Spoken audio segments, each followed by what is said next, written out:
धर्माचे अवतार असलेले विदुर काका, आपल्या जीवनामध्ये नीतीनं जीवन जगणारे विदुर काका, ती होणारा अन्याय विदुर काकांना सहन झाला नाही म्हणून धृतराष्ट्राला समजावून सांगत होते. धृतराष्ट्रा, अरे वास्तविक पाहता या राज्याचा अधिकारी हा पांडवाचा मुलगा युधिष्ठिर आहे. असेल तर मला असं वाटते कमीत कमी अर्ध राज्य तरी पांडवांना दिलं पाहिजे. आणि हे शब्द त्या दुर्योधनाने ऐकले आणि दुर्योधन त्या ठिकाणी आला. काय दासीपुत्र? वास्तविक पाहता काका होता तो, त्याला दासीपुत्र बोलायला लागला. एकेरी भाषेत हा दुर्योधन बोलला. काय दासीपुत्र? काय स्वतःला समजला? अरे आमचे सुगड खाता आणि आमच्या विरोधात नाही बोलता. माझ्या वडिलाला माझ्या विरोधात भडकवता. बस विदुर काकांना कळालं, ज्या ठिकाणी मान सन्मान नाही त्या ठिकाणी पद ठेवून तरी काय करायचं. नीतीनं दिलेला व्यवहार, धर्माच्या दृष्टीचा व्यवहार जर या ठिकाणी पटत नसेल तर या ठिकाणी मंत्री पद तरी काय करायचं.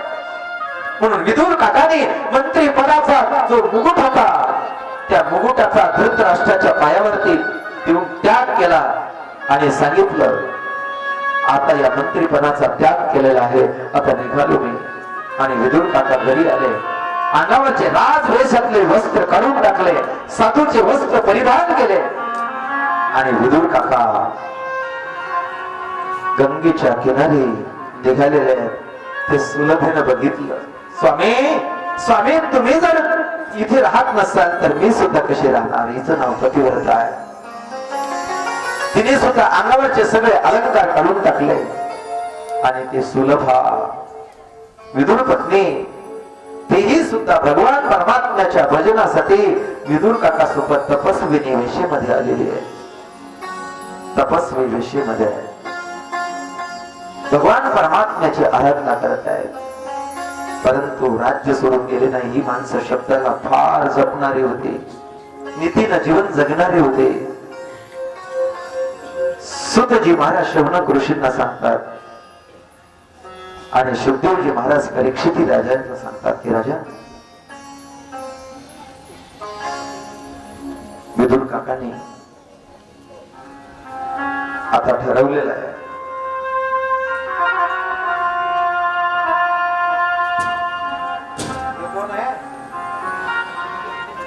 हे कोण आहे? ह्याच्यावरती लिहिलेलं आहे म्हणून म्हटलं मी पाहून राहतो. तर ठीक आहे. विदुर काका तपश्चर्येसाठी बसलेले आहेत आणि भगवान परमात्मा आता त्यांना दर्शन देण्यासाठीच निमित्त म्हणून आता हस्तिनापुरामध्ये पांडवांचा दूत. भगवान परमात्मा एकाच वेळेला अनेक कार्य करत असतात. एका इकडे पांडवांचं दूत म्हणून आलेले आहे, दुसऱ्या बाजूला विदुर काका साधना करतात म्हणून त्यांना दर्शन देण्यासाठी जायचं ठरवलेलं आहे. आणि तिसरी गोष्ट कोणालाच माहिती नाही की विदुर काका धर्माचा अवतार आहे. हा कौरवाकडे राहता कामा नाही म्हणून कौरवाकडून काका निघून गेले पाहिजे याच्यासाठी खास योजना भगवान कृष्णाने केलेली आहे. पण सगळ्यांना माहित आहे भगवान कशासाठी येत आहेत? शांती दूत म्हणून येत आहेत, युद्ध होऊ नये म्हणून. भगवान परमात्म्याची येण्याची तयारी दुर्योधन करतोय आणि दुर्योधनाच्या इकडे आता भगवान परमात्मा यायला लागले. सगळी स्वागताची तयारी झाली आणि भगवान परमात्मा आता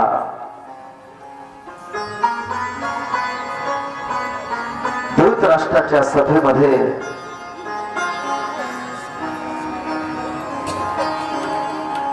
आपला पांडवांचा पक्ष त्या ठिकाणी मांडत आहेत. अरे अरे तुम्ही काय लावलं काय? तुम्ही विदुर पत्नी विदुर काके ते पांडवांच्या पुढे बसणार.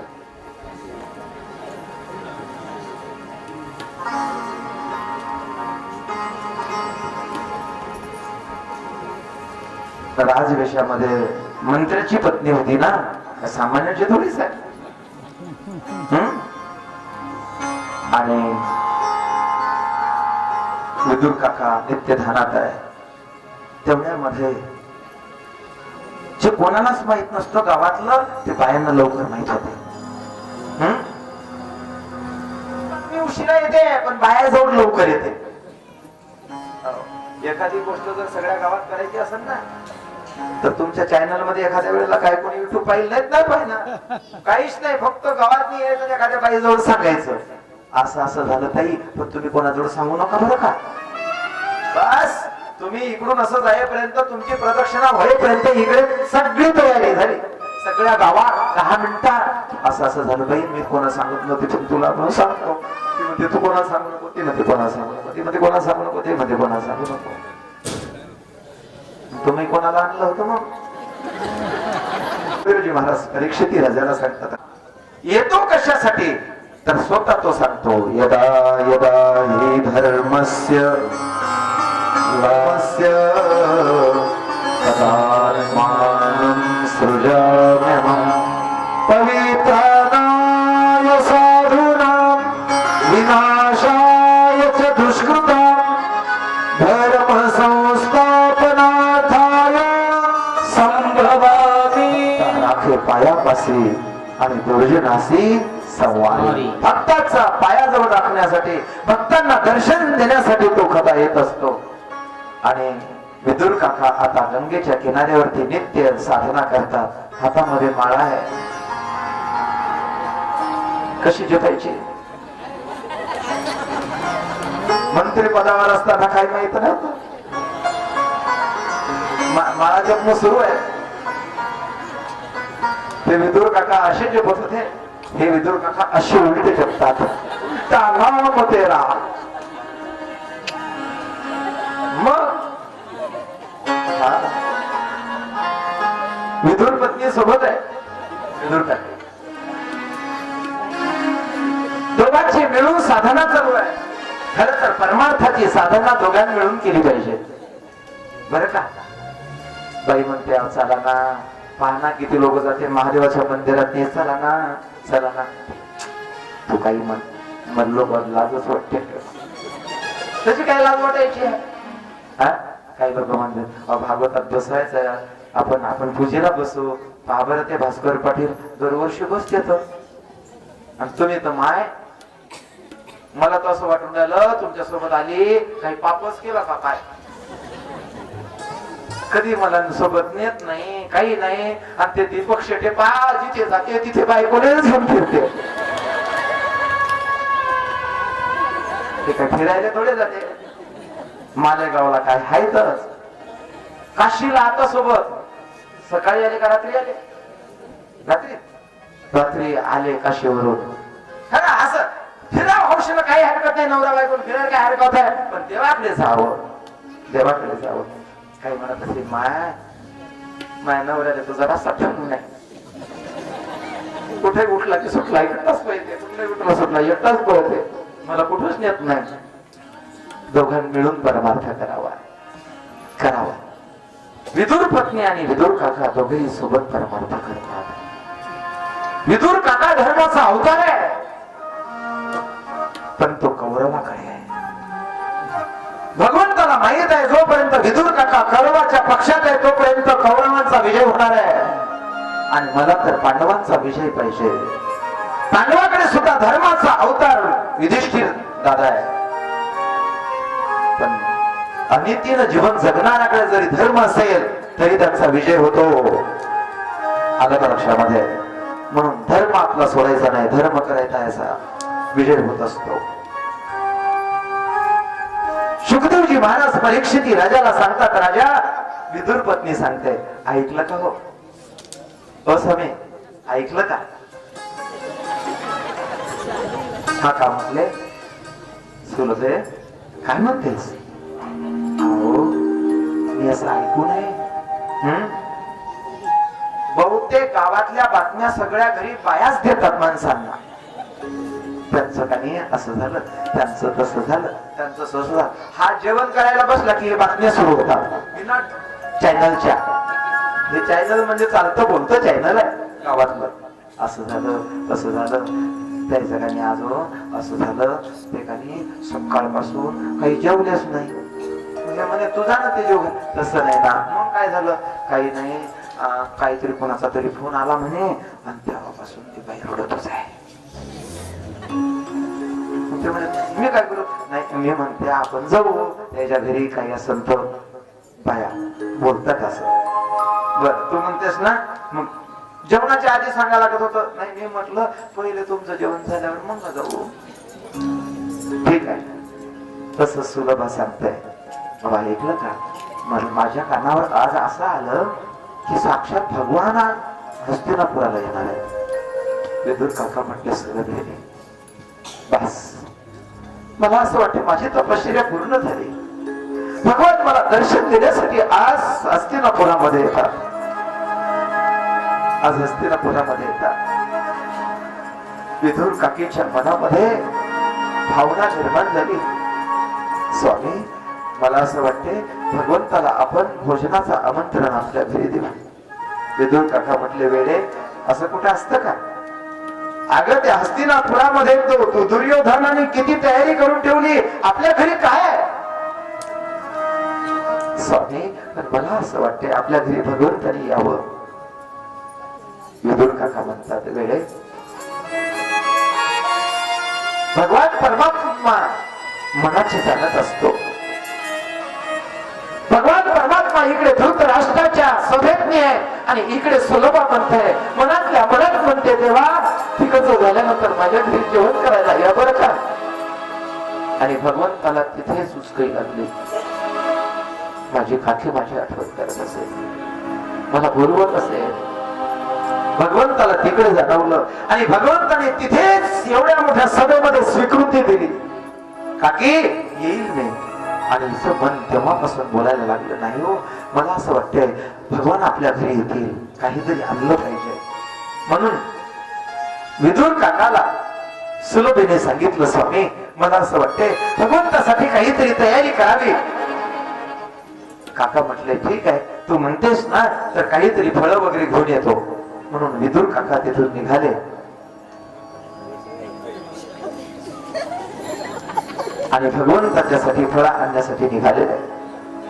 विदुर काके मनातल्या मनात विचार करते भगवान माझ्या आज घरी येणार आहे. इकडे धृतराष्ट्राच्या समोर भगवान परमात्मा दरबारात उभे राहिले आणि पांडवाचा पक्ष मांडला. परंतु दृष्ट राष्ट्र काही बोलायला तयार नाही. ठीक आहे नसेल द्यायचं तर एक काम तरी करा. पांडव माझ्या शब्दाच्या बाहेर जाणार नाही. दुर्योधन तुमचं ऐकत नाही पण पांडव मात्र मी सांगितलेल्या शब्दाच्या बाहेर जाणार नाही. त्यांची परवानगी न घेता मी पांडवांचा पक्ष मांडतो, पांडवांचा दूत म्हणून तुमच्या समोर बोलतो. 5 पांडवांना फक्त 5 गावं तरी द्या. दुर्योधन उभा राहिला आणि सांगितलं कृष्णा 5 गाव तरी काय, अरे सोयीच्या टोकावरती बसेल एवढी सुद्धा जमीन का पांडवांना जाणार नाही. भगवान म्हटले दुर्योधना सावधान आणि युद्धाचा परिणाम वाईट आहे. त्याने सांगितलं जर त्या पांडवांना लागत असेल तर युद्ध करून घे म्हणावं, जर ताकद त्यांच्या मनगटात असेल तर. आणि प्रेमाने एक अरे सुईच्या टोकावरती बसेल एवढी सुद्धा जमीन देणार नाही. भगवान म्हटले ठीक आहे जर असं असेल तर दुर्योधना आता पुढच्या परिणामाच्या साठी तयार हो. आणि धृतराष्ट्राला सांगितलं धृतराष्ट्रा तुझ्या मुलाच्या प्रेतावरती रडण्यासाठी आता तू तयारी कर. दुर्योधन त्यावेळेला म्हणायला लागला कृष्णा तो आम्हाला धमकी देतोस का? त्याने सांगितलं धमकी नाही कर्माचं परिणाम सांगतो. आजपर्यंत युद्धात कोणाचं चांगलं झालं नाही म्हणून युद्ध करू नका. अरे तुला 5 पांडवासाठी गावा मागितलं देण्यासाठी तयार नाही. ठीक आहे निघालो मी. शकुनी मामाने सांगितलं दुर्योधना अरे जोरातने जे बोलायचं नाही ते बोलतो. अरे त्याला प्रार्थना कर कमीत कमी जेवण तरी करून जा म्हणावं. म्हणून दुर्योधन कृष्णाकडे आला आणि सांगितलं कृष्णा आता जेवणाची वेळ झालेली आहे कमीत कमी जेवण करून तरी जा. कृष्णाने सांगितलं हे बघ पहिली गोष्ट शास्त्र असं सांगतंय शत्रूच्या घरचा अन्न खाऊ नये. तो पांडवाचा शत्रू आहे आणि मी पांडवाचा दूत आहे. जर माझ्या मालकाचे शत्रू जर कोणी असतील तर त्याचा शत्रू माझा शत्रुत्व आहे. जो पांडवाचा शत्रू असेल तो माझा शत्रू आहे. म्हणून शत्रूच्या घरचं अन्न खाऊ नये. राहिली जेवणाची वेळ तर मी विदुर काकाच्या घरचं पहिलंच आमंत्रण स्वीकारलेलं आहे. मनाची भावना कळते कृष्णाला. माझ्या मनाचं आमंत्रण तो स्वीकारतो. आणि भगवान कृष्ण उद्धवाला सांगतात, उद्धवा आता आपल्याला जायचंय, ते जर आपला रथ काढ. आणि भगवान परमात्मा आता उद्धवाला घेऊन निघालेले आहे. उद्धवजी चल विदुरा घर जा, चल विदुरा घर जावे, चल विदुरा घर जावे. उद्धवजी चल विदुरा घर जावे, आता चला चल विदुरा घर जावे. उद्धवजी चल विदुरा घर जावे, उद्धवजी विदुरा घर जावे. उद्धवजी चल विदुरा घर जावे. बड़े बड़े मंदिर कौन काम के गावे. उद्धवजी चल विदुरा घर जावे. उद्धवजी चल विदुरा घर जावे, उद्धवजी चल विदुरा घर जावे. रुचि रुचि भोग लगाए. उद्धवजी चलो विदुरा घर जावे. उद्धवजी चल विदुरा घर जावे. भगवान परमात्मा उद्धवाला घेऊन चलो विदुरा उद्धवजी रथ हातात. पाहता पाहता रथाचा रस्ता संपला. भगवान कृष्णाने रथाच्या खाली उडी टाकली आणि रस्त्याने निघालेले. शुद्धोजी महाराज परीक्षिती राजाला सांगतात की राजा, भगवान परमात्म्याने त्या गंगेच्या किनाऱ्यावर त्या गवतामधून जो पाऊल वाट होती त्या पाऊल वाटेने निघाले. उद्धवजी सुद्धा पाठीमागे. सगळा त्या रथाने चिखल असलेला, बरोबर रस्ता नाही अशा अवस्थेमध्ये ते विदुर काका इकडे आता कंदमुळं आणण्यासाठी गेलेले वनात. इकडे भगवान कृष्ण उद्धवाला घेऊन विदुर काकाच्या घरी. शुद्धोजी महाराज परीक्षिती राजाला सांगतात की राजा, आता विदुर काकाच्या काकाने आलो. विदुर काकीच्या कानावरती आवाज पडला. भगवान परमात्मा आला वाटते म्हणून लगेच ती उठली. प्रभू प्रभू आलात. या या या या प्रभू या या. या सुलभीने आधीच पाठ टाकून ठेवले होते. तिनं ते पाठ उचलला. इथे बसा प्रभू. नाही प्रभू इथे या. हे भगवान पाहत राहतात. कुठं बसायचं, ही पाठ इकडे सरकवते तिकडे सरकवते. नाही नाही याच्यावर बसा. नाही नाही नाही नाही याच्यावर बसा. नाही प्रभू याच्यावर बसा. नाही प्रभू याच्यावर बसा. सुलभा ती भावपूर्ण झालेली होती आणि भगवान सुद्धा सुलभीकडे पाहतच होते. प्रभू बसा ना. शेवटी तिनं भगवंतासाठी पाठ टाकला आणि भगवान परमात्मा येऊन त्या पाठावरती विराजमान झाले. जवळ असलेल्या पाठावर उद्धवजी बसले. भगवान मनातल्या मनात उद्धव म्हटले, एवढा मोठा महल सोडून गेला आणि या झोपडीत हा बाबा आला. तर आता देव आले तर आपल्याला यावं लागेल. सुलभा देवाला पाहतच राहिली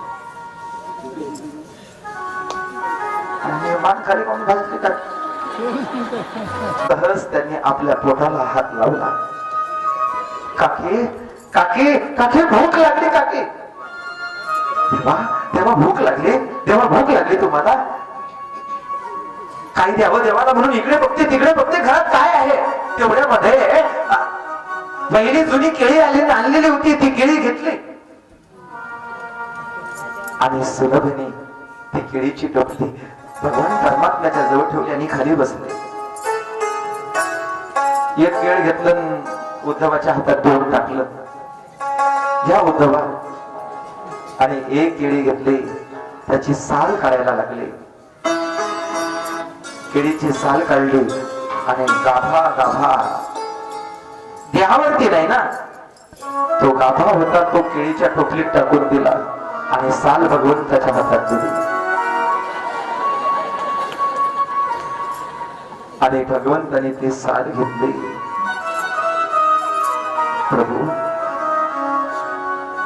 हो घ्या प्रभू. काकी भूक लागली होती. भगवंताने ती केळीची साल घेतली. आता हा कृष्ण विचार करतो कशी परंतु त्या भगवंताने विचार केला, आता ती संपली नाही अजून.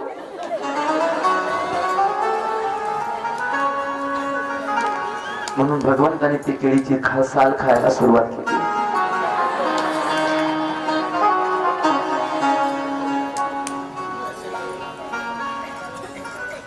देव बनणं इतकं सोपं नाही.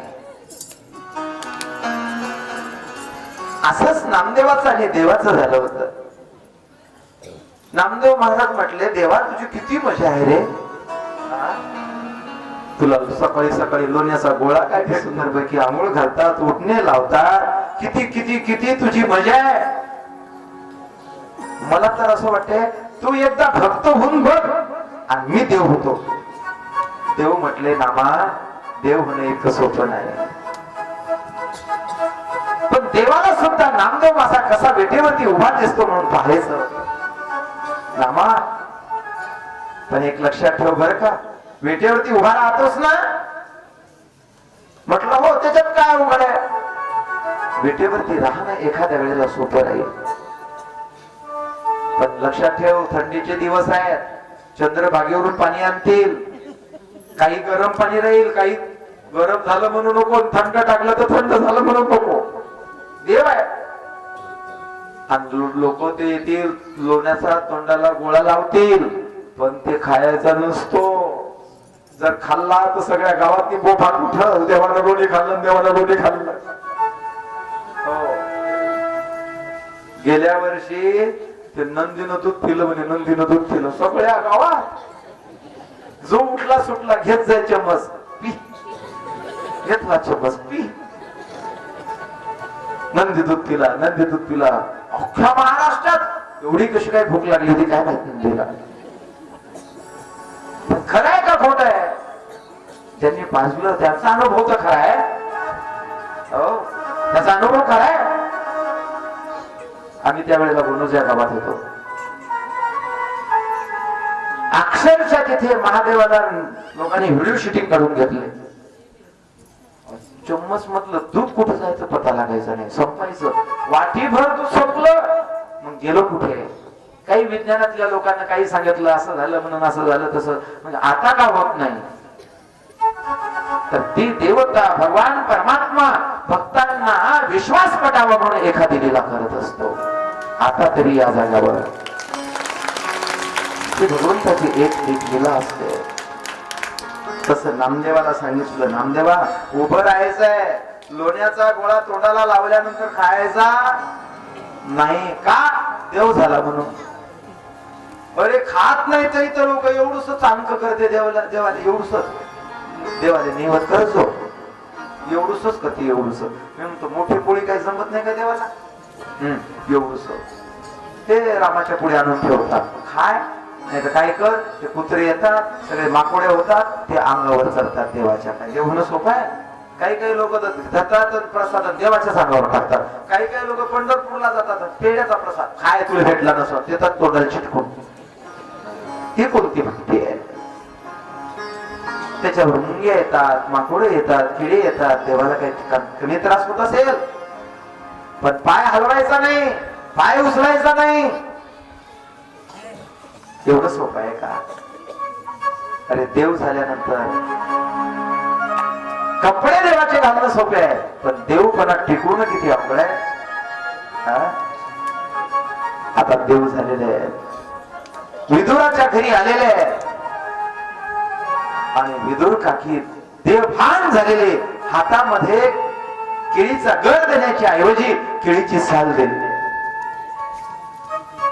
आणि ते भगवंताच्या हातात आलेली आहे. भगवंताला वस्तू दिसत नाही, तो भाव दिसतो, भाव. भगवंताने ती केळीची साल तोंडात टाकली. आहा, काकी काकी काय गोड आहे, किती गोड आहे काकी, किती गोड आहे. या कृष्णाला विचारा किती गोड आहे.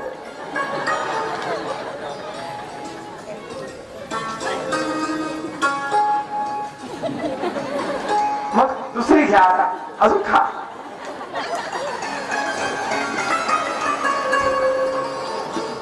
उद्धवानं तिकडून पाहिलं, एवढे मोठे भोग होते ना, हा येथे साल खायला आला.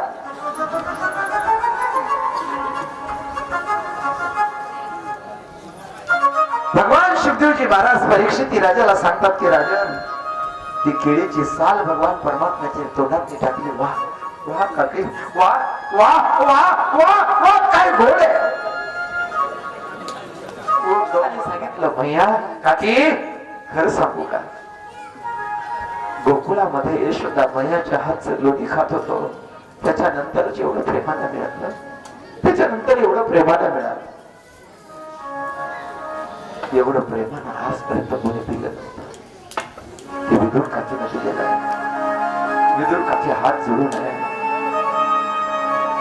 आणि विदुर काका फळ आणण्यासाठी गेलेले, विदुर काका फळ आणण्यासाठी गेलेले, ते मात्र आता भगवान येतील, भगवान येतील म्हणून धावत धावतच घाई घाई मध्ये निघालेले, हातामध्ये नवीन घेऊन आलेले फळ मोकळे झाले वाटते. चल,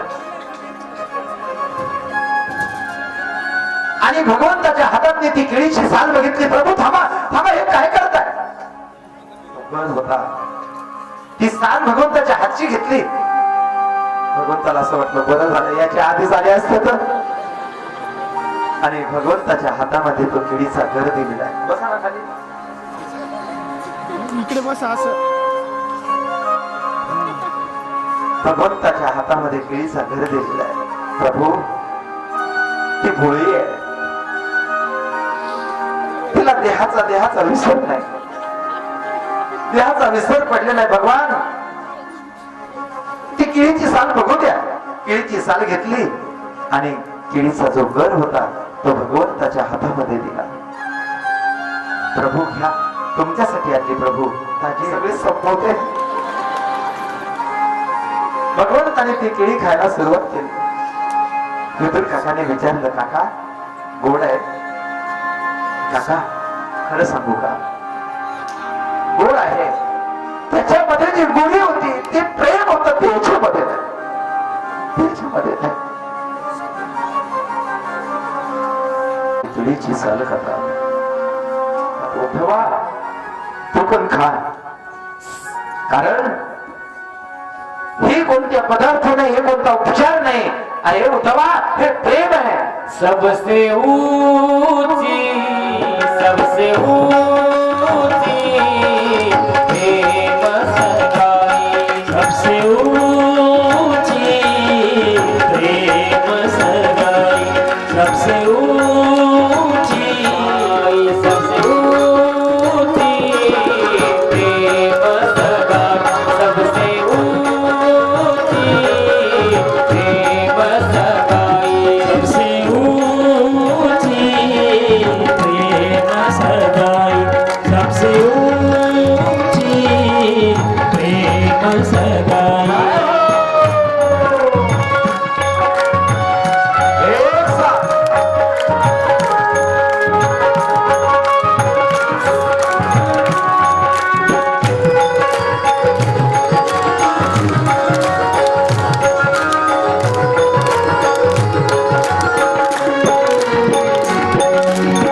प्रेम के वश सेवा कीनी, प्रेम के वश सेवा कीनी, आप बने हर नाई, आप बने हर नाई, सबसे ऊंची प्रेम सगाई सबसे ऊंची प्रेम सगाई सबसे ऊंची प्रेम सगाई सबसे ऊंची प्रेम सगाई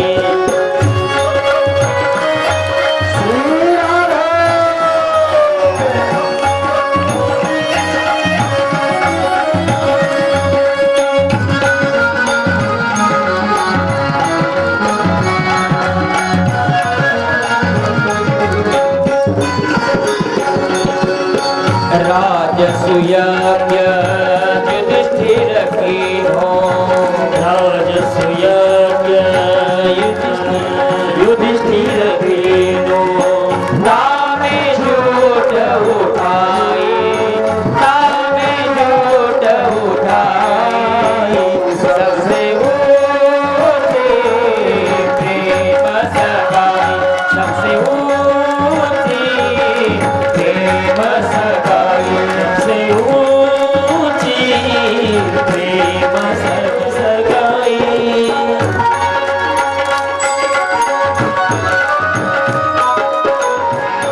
झूठे फल शबरी के खाए झूठे बेर शबरी के खाए बहुविध स्वाद बताए बहुविध स्वाद बताए बहुविध स्वाद बताए सबसे ऊंची प्रेम सगाई सबसे ऊंची प्रेम सगाई सबसे ऊंची प्रेम सगाई सबसे ऊंची प्रेम सगाई दुर्योधन का मेवाता हो दुर्योधन का देवाचा गो साग विदुर घर खाई साग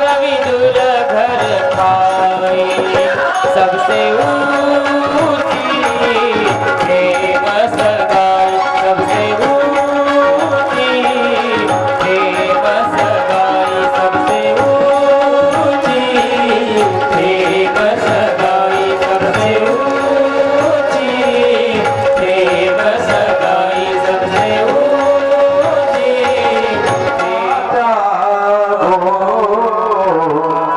दुर्योधन को मेले. त्या प्रेमासाठी भगवान परमात्मा काय करत नाही उद्धवा विदुर काकांनी भगवान परमात्म्याचे चलन प्रक्षालन केले पूजन केलं आणि विदुर काका प्रार्थना करतात प्रभू माझं मी या गंगेच्या किनाऱ्यावरती आलो मला दर्शन देण्यासाठी तुम्ही आला भगवंताने सांगितलं काका आता मात्र तुम्ही तीर्थयात्रेसाठी निघून जा तुम्ही तीर्थयात्रेसाठी निघा त्यावेळेला तुमचं दर्शन झालं आता तीर्थयात्रा करण्याचं काय कारण आहे त्यावेळेला विदुर काकाला भगवान परमात्मा म्हणतात काका तुम्हाला जरी तीर्थयात्रा करण्याची इच्छा नसेल परंतु तुमच्या सोबत तीर्थयात्रा करण्याची इच्छा माझी आहे तुमच्या सोबत मला तीर्थयात्रा करायची आहे करावी कशी करावी भगवान परमात्मा सुद्धा साधू सोबत तीर्थयात्रा करण्यासाठी निघत असतात म्हणून नामदेव महाराज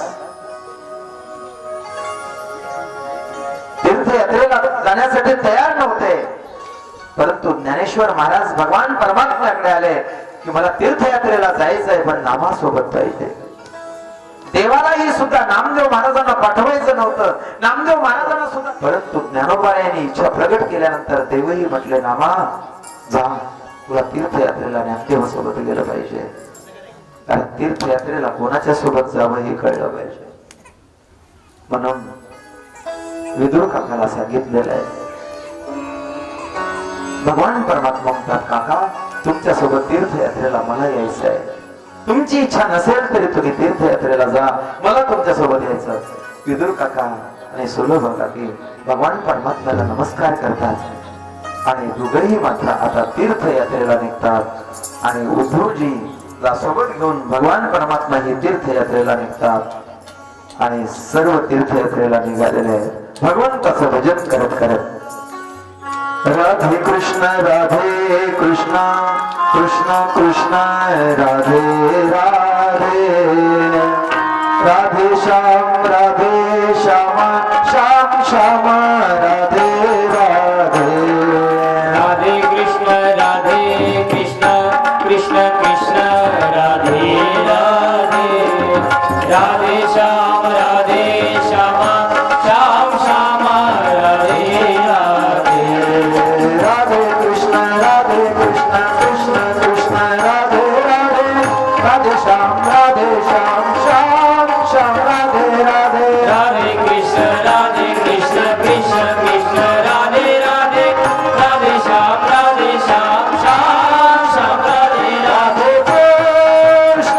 राधे कृष्ण राधे कृष्ण राधे कृष्ण राधे राधे. राधे राधे कृष्ण राधे राधे राधे, राधे श्याम श्याम श्याम राधे राधे. भगवान परमात्मा विदुर काकासोबत तीर्थयात्रेसाठी निघालेले आहे. सगळ्यांनी सोबत आपल्याला सुद्धा जायचं आहे एक साथ. राधे श्याम श्याम कृष्ण राधे राधे, राधे श्याम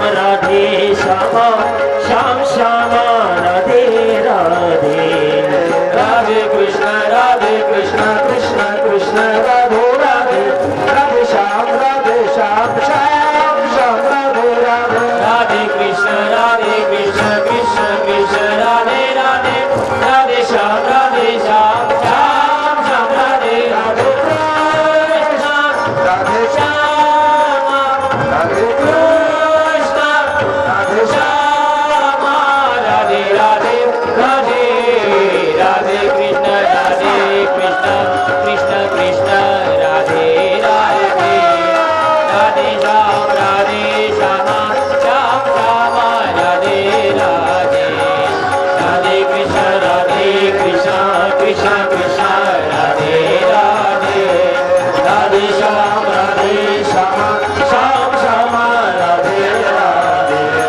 राधे कृष्ण कृष्ण कृष्ण राधे राधे, राधे श्याम श्याम राधे राधे. राधे कृष्ण राधे श्याम राधे कृष्ण राधे राधे, राधे श्याम राधे राधे. कृष्ण कृष्ण राधे राधे, राधे श्याम श्याम राधे राधे. राधे कृष्ण कृष्ण कृष्ण राधे राधे, राधे श्याम श्याम राधे राधे. राधे कृष्ण कृष्ण कृष्ण राधे राधे, राधे श्याम श्याम राधे. राधे कृष्ण श्याम राधे कृष्ण राधे श्याम राधे राधे. राधे राधे कृष्ण कृष्ण कृष्ण राधे राधे, राधे श्याम श्याम राधे राधे. राधे कृष्ण कृष्ण कृष्ण राधे राधे, राधे श्याम श्याम राधे राधे. श्याम राधे राधे, श्याम राधे राधे, श्याम राधे राधे. ये तो प्रेम की बात है वो तो. भगवान परमात्मा उद्धवाला सांगतात ये तो प्रेम की बात है उदो, बंदगी तेरे बस की नहीं है. यह प्रेम की बात है उदो, बंदगी तेरे बस की नहीं है.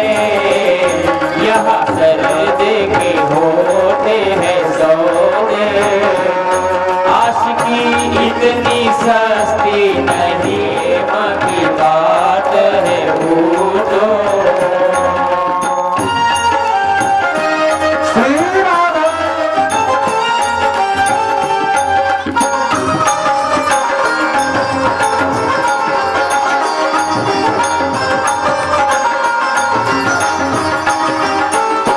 प्रेम वालों ने कब वक्त पूछा प्रेम वालों ने कब वक्त पूछा उनकी पूजा में सुन ले वो दो उनकी पूजा में सुन ले वो दो यह दम दम में होती है पूजा यह दम दम में होती है पूजा सर झुकाने की फुर्सत नहीं है ये तो प्रेम की बात है दो बंदगी तेरे बस की नहीं है ये तो प्रेम की बात है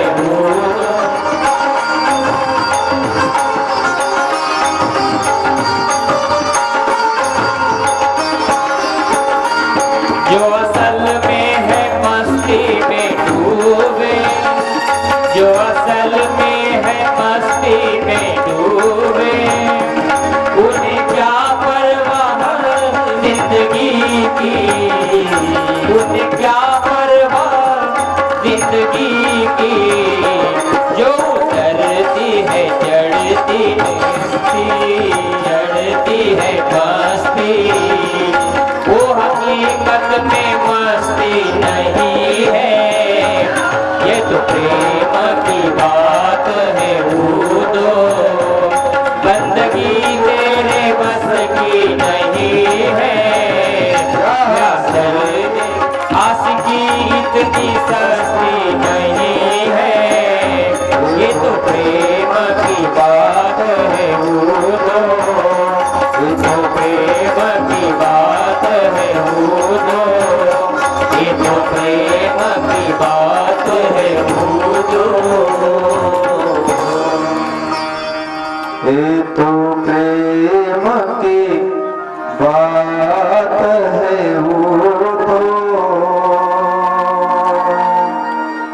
उद्धवा हे प्रेमाची गोष्ट आहे विदुर काका तीर्थयात्रेसाठी निघून गेले इकडे सुतजी महाराज शौनक ऋषींना सांगतात शुकदेवजी महाराज परीक्षिती राजाला सांगतात की राजा त्या पद्धतीने सर्व तीर्थयात्रेसाठी भगवान परमात्मा निघून गेले इकडे युद्धाची तयारी झाली सर्व युद्ध महाभारताचं संपलं संपुष्टात आलं संपुष्टात आल्यानंतर दुर्योधन आता भीमासोबत गदा युद्ध करतो तोही रक्ताच्या थारोळ्यात पडलेला होता आणि शेवटची इच्छा शेवटचे क्षण मोजत होता पण तेवढ्यामध्ये त्याचा मित्र अश्वत्थामा त्याला भेटला मित्रा तुझी ही अवस्था दुर्योधनाने सांगितलं मित्रा खरं सांगू माझे 99 भाऊ मेले मला याचं दुःख वाटत नाही माझं पूर्ण राज्य गेलं याचंही मला दुःख वाटत नाही पण आज मित्रा तुला मी सांगतोय मी माझं जीवन दुःखी आहे ज्या पांडवाला रात्र दिवस मारण्याचा प्रयत्न करत होतो एवढं मोठं युद्ध संपलं पण 5 पांडवातला एकही संपला नाही याचं मला दुःख आहे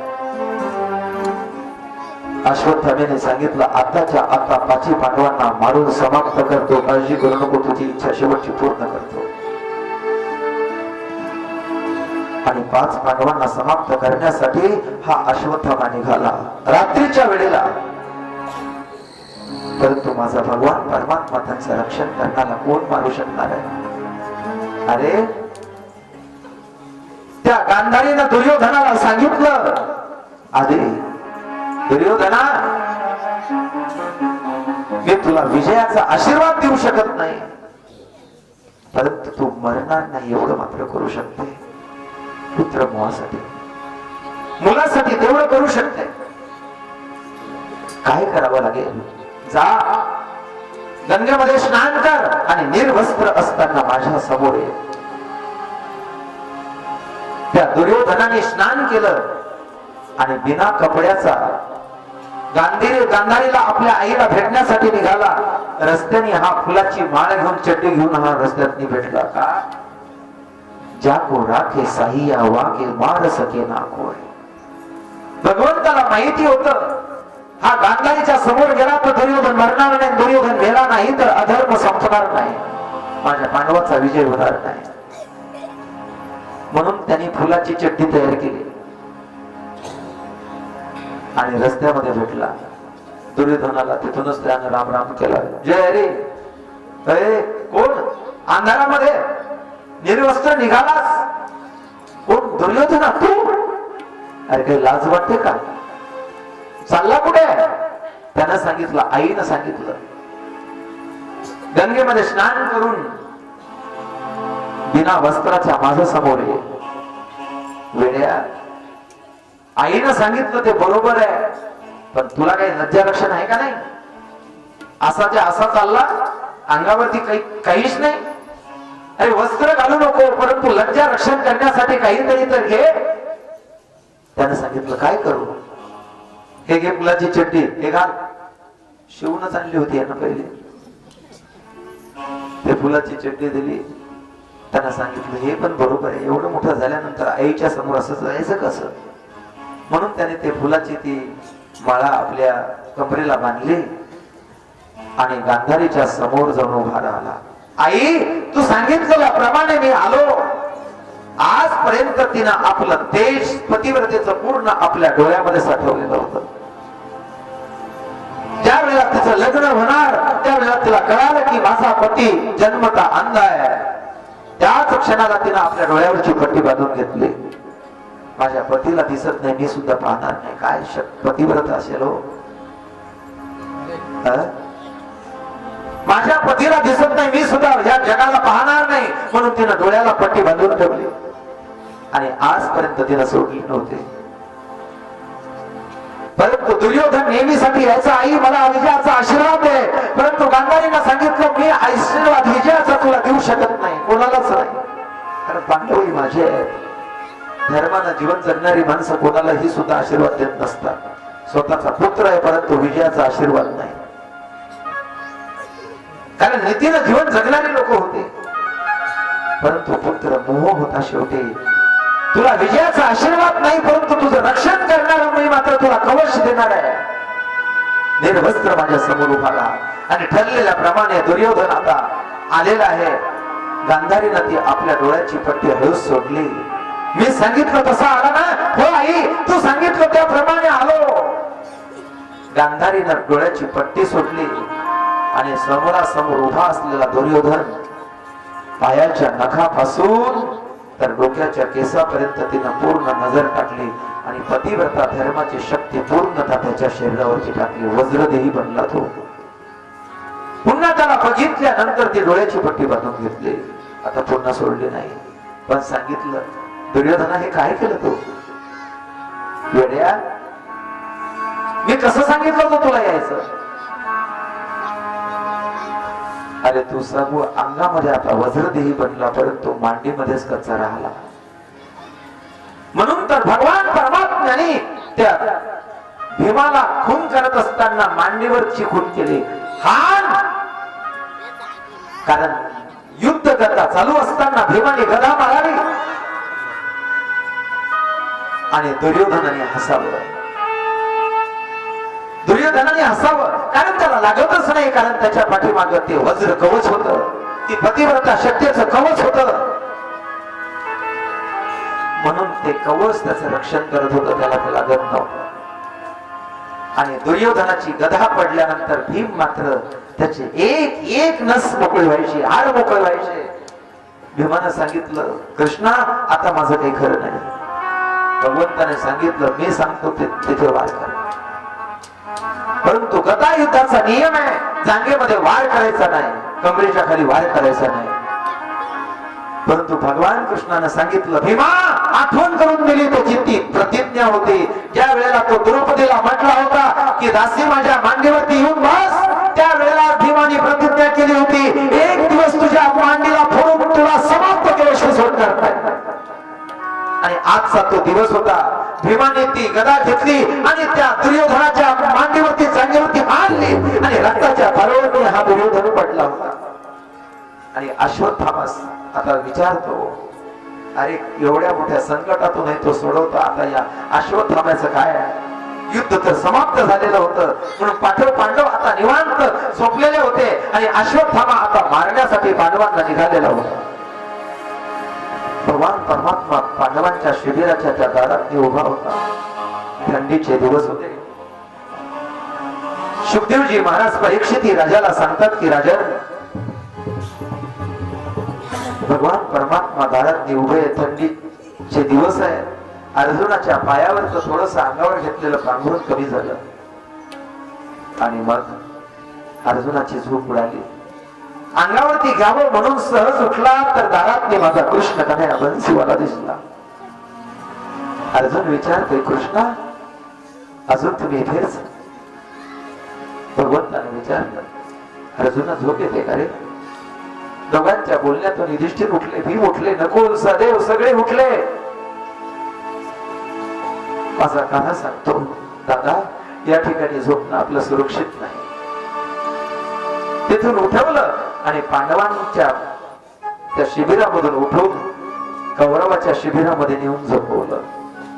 आणि अश्वत्थामा त्या पांडवाच्या शिबिरामधून या तंबूमध्ये त्या तंबूमध्ये पाहतो, पांडव कुठे आहे? जिथे 5 द्रौपदीचे पोरं झोपलेले होते त्या ठिकाणी हा अश्वत्थामा आला आणि बघितला, अरे इथे येऊन झोपलात का? सोडणार नाही तुम्हाला. परंतु ते पांडव नव्हते, द्रौपदीचे 5 मुलं होते. अश्वत्थाम्याने झोपेमध्येच त्यांचा घात केला. 5 मुलाचे शिर तोडले आणि ते शिर